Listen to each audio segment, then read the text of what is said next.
بسم الله الرحمن الرحيم.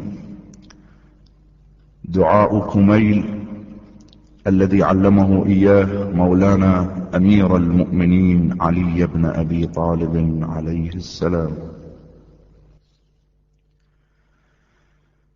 بسم الله الرحمن الرحيم.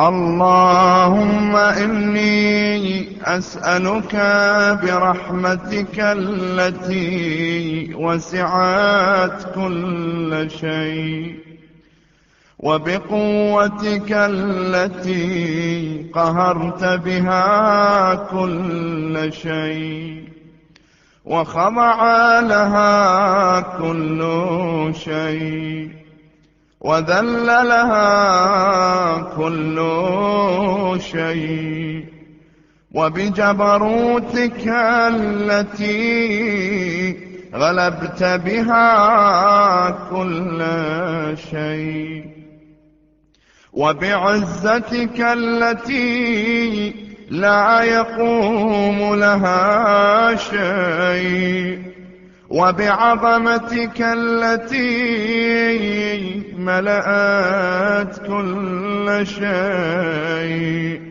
وبسلطانك الذي على كل شيء، وبوجهك الباقي بعد فناء كل شيء، وبأسمائك التي ملأت أركان كل شيء، وبعلمك الذي أحاط بكل شيء، وبنور وجهك الذي أضاء له كل شيء.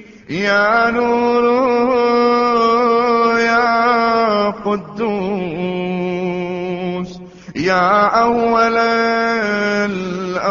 الأولين ويا آخر الآخرين.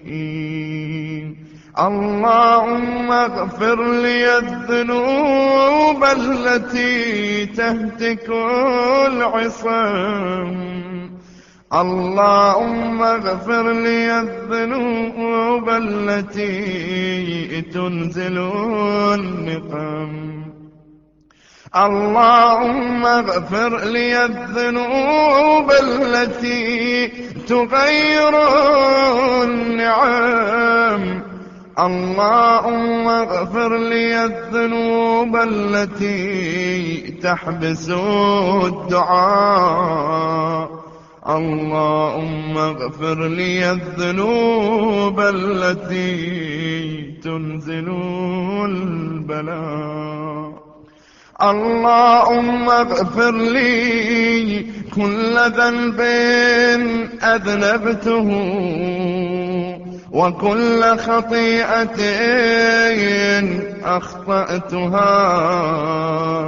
اللهم إني أتقرب إليك بذكرك وأستشفع بك إلى نفسك، وأسألك بجودك أن تدنيني من قربك، وأن توزعني شكرك، وأن تلهمني ذكرك.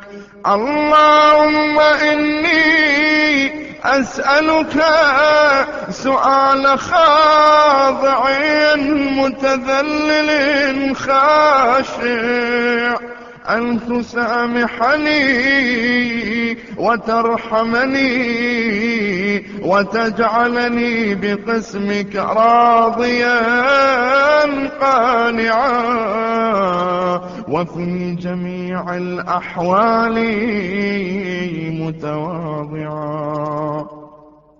اللهم وأسألك سؤال من اشتدت فاقته وأنزل بك عند الشدائد حاجته، وعظم فيما عندك رغبته. اللهم عظم سلطانك وعلى مكانك، وخفي مكرك وظهر أمرك، وغلب قهرك وجرت قدرتك، ولا يمكن الفرار من حكومتك. اللهم لا أجد لذنوبي غافرا، ولا لقبائحي ساترا، ولا لشيء من عمل القبيح بالحسن مبدلا غيرك. لا إله إلا أنت سبحانك وبحمدك ظلمت نفسي وتجرأت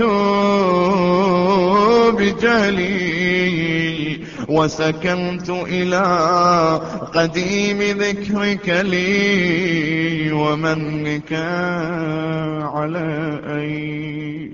اللهم مولاي كم من قبيح سترت، وكم من فادح من البلاء أقلت، وكم من عثار وقيت، وكم من مكروه دفعت، وكم من ثناء جميل لست أهلا له نشرت.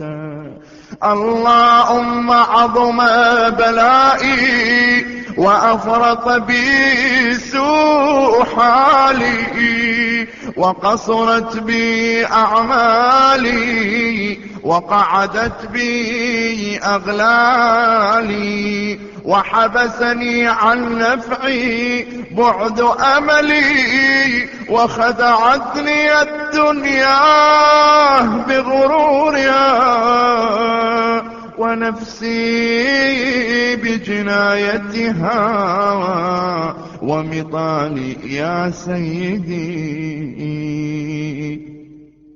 فأسألك بعزتك ألا يحجب عنك دعائي سوء عملي وفعالي، ولا تفضحني بخفي ما اطلعت عليه من سري، ولا تعاجلني بالعقوبة على ما عملت في خلواتي من سوء فعلي وإساءتي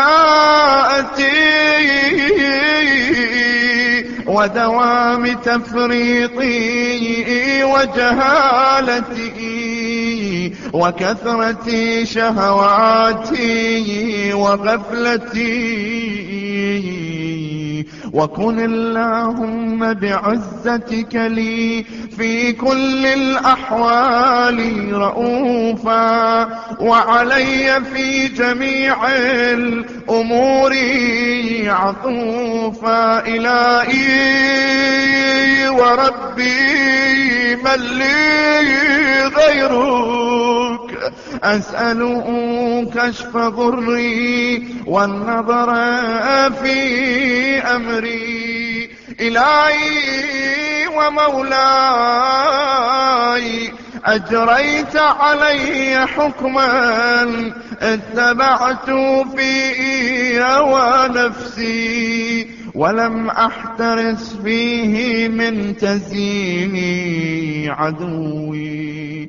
فغرني بما أهوى وأسعده على ذلك القضاء، فتجاوزت بما جرى علي من ذلك بعض حدودك، وخالفت بعض أوامرك، فلك الحجة علي في جميع ذلك، ولا حجة لي فيما جرى علي فيه قضاؤك، وألزمني حكمك وبلاؤك، وقد أتيتك يا إلهي بعد تقصيري وإسرافي على نفسي، معتذرا نادما منكسرا مستقيلا مستغفرا منيبا مقرا مذعنا معترفا، لا أجد مفرا مما كان مني، ولا مفزعا أتوجه إليه في أمري،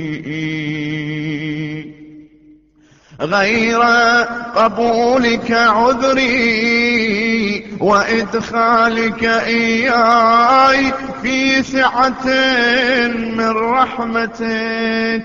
إلهي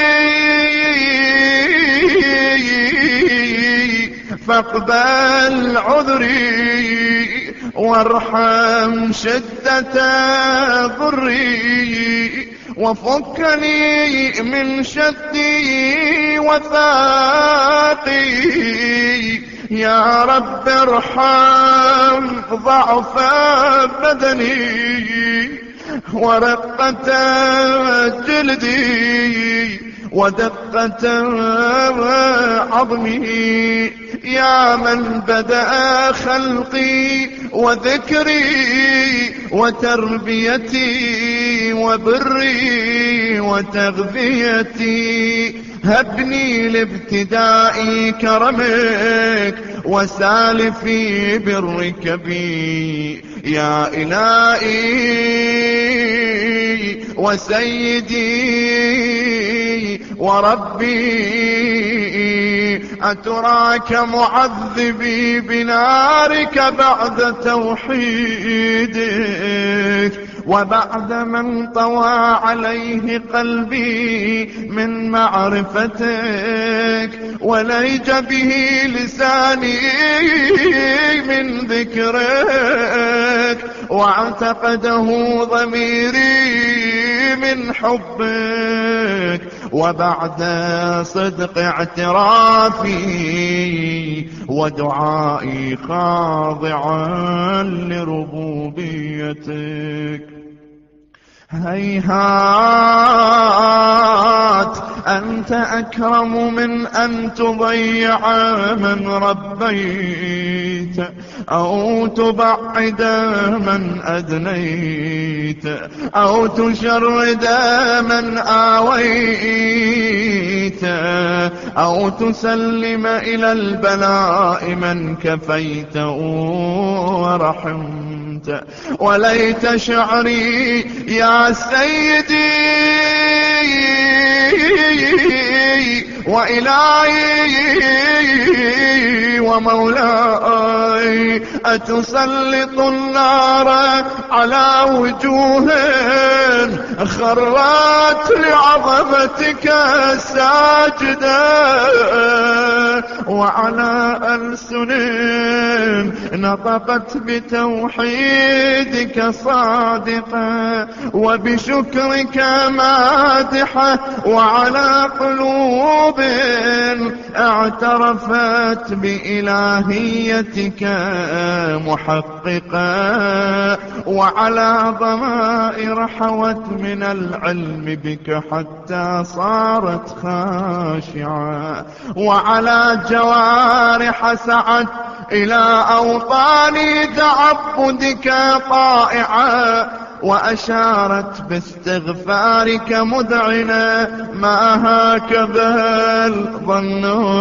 بك، ولا أخبرنا بفضلك عنك يا كريم يا رب. وأنت تعلم ضعفي عن قليل من بلاء الدنيا وعقوباتها وما يجري فيها من المكاره على أهلها، على أن ذلك بلاء ومكروه قليل مكثور، يسير بقاؤه قصير مدته.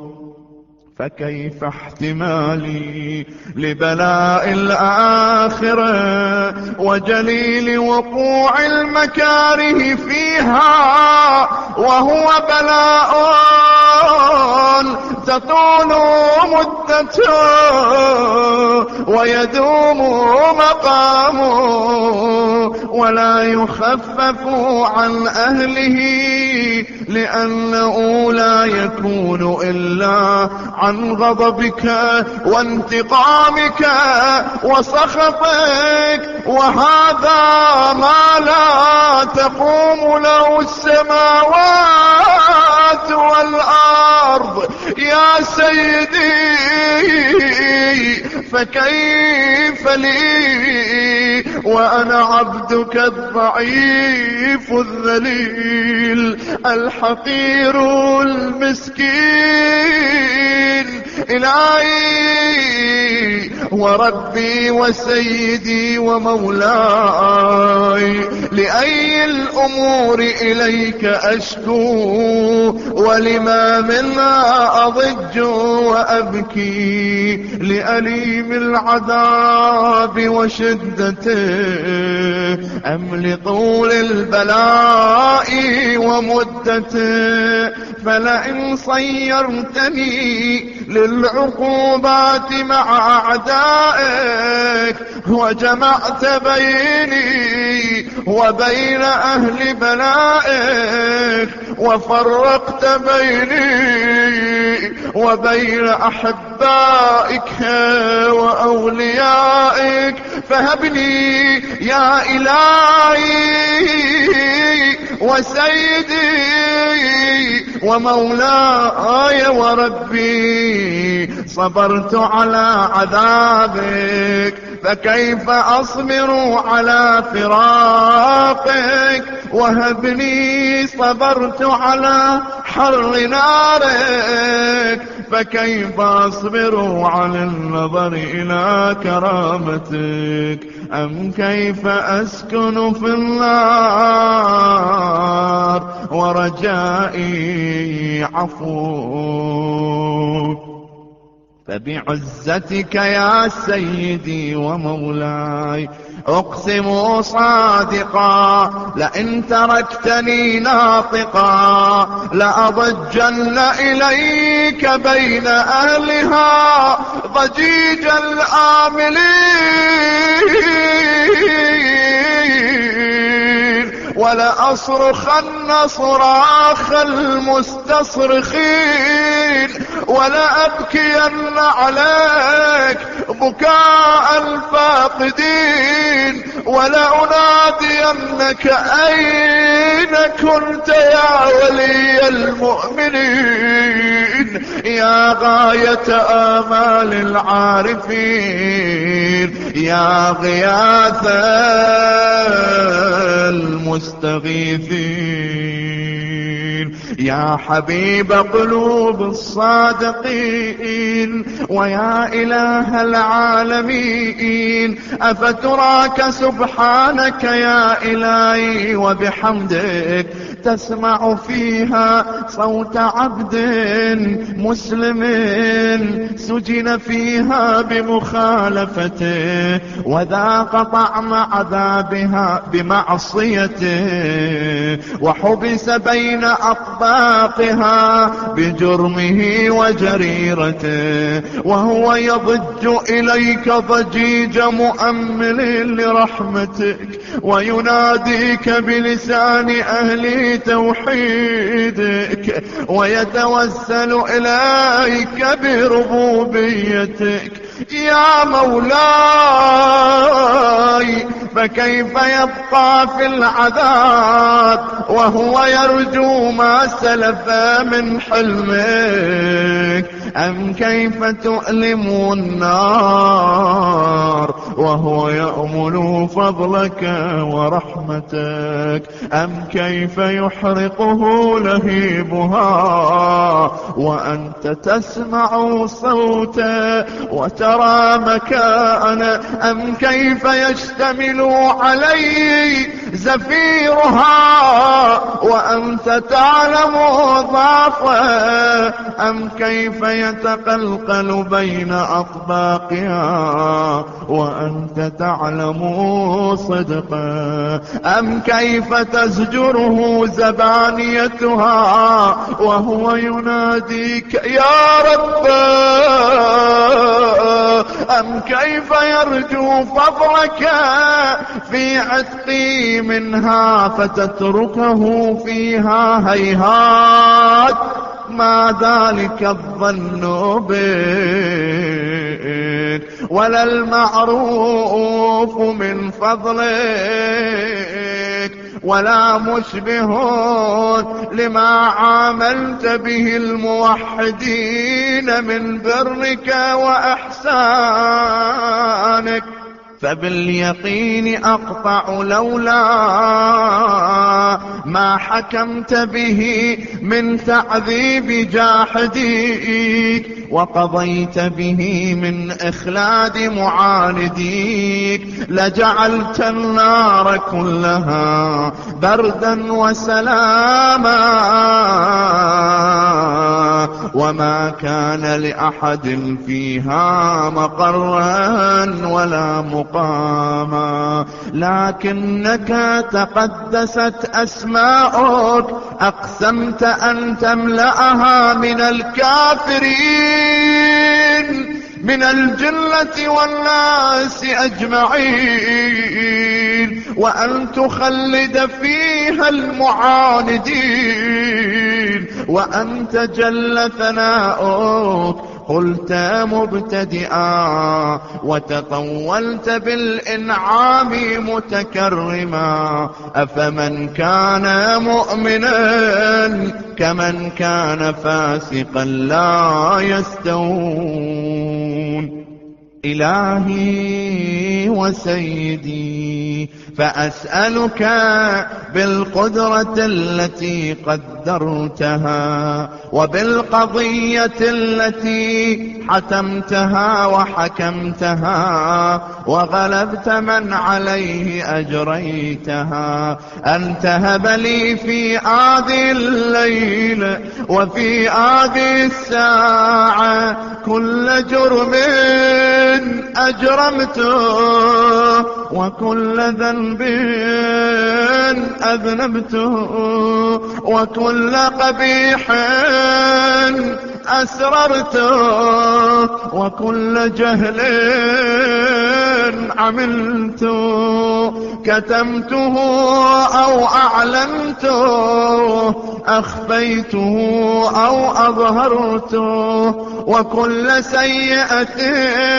أمرت بإثباتها الكرام الكاتبين الذين وكلتهم بحفظ ما يكون مني وجعلتهم شهودا علي مع جوارحي وكنت أنت الرقيب علي من ورائهم والشاهد لما خفي عنهم، وبرحمتك أخفيت وبفضلك سترت، وأن توفر حظي من كل خير أنزلت أو إحسان فضلت أو بر نشرت أو رزق بسطت أو ذنب تغفره أو خطأ تستره. يا ربي يا ربي يا رب، يا إلهي وسيدي ومولاي ومالك رقي، يا من بيدي ناصيتي، يا عليما بضري ومسكنتي، يا خبيرا بفقري وفاقتي. يا ربي يا ربي يا رب، أسألك بحقك وقدسك وعظم صفاتك وأسمائك أن تجعل أوقاتي من الليل والنهار بذكرك معمورة وبخدمتك موصولة، وأعمالي عندك مقبولة، حتى تكون أعمالي وأورادي كلها وردا واحدا، وحالي في خدمتك أسرمدا. يا سيدي يا من عليه معولي، يا من إليه شكوت أحوالي، يا ربي يا ربي يا رب، قو على خدمتك جوارحي واشدد على العزيمة جوانحي، وهب لي الجد في خشيتك والدوام في الاتصال بخدمتك، حتى أسرح إليك في ميادين السابقين، وأسرع إليك في المبادرين، وأشتاق إلى قربك في المشتاقين، وأدنو منك دنو المخلصين، وأخافك مخافة الموقنين، وأجتمع في جوارك مع المؤمنين. اللهم ومن أرادني بسوء فأرد، ومن كادني فكد، واجعلني من أحسن عبيدك نصيبا عندك، وأقربهم منزلة منك، وأخصهم زلفة لديك، فإنه لا ينال ذلك إلا بفضلك، وجد لي بجودك، واعطف علي بمجدك، واحفظني برحمتك، واجعل لساني بذكرك لهجا، وقلبي بحبك متيما، ومن علي بحسن إجابتك، وأقلني عثرتي، واغفر زلتي، فإنك قضيت على عبادك بعبادتك، وأمرتهم بدعائك، وضمنت لهم الإجابة، فإليك يا ربي نصبت وجهي، وإليك يا ربي مددت يدي. فبعزتك استجب لي دعائي وبلغني مناي، ولا تقطع من فضلك رجائي، واكفني شر الجن والإنس من أعدائي. يا سريع الرضا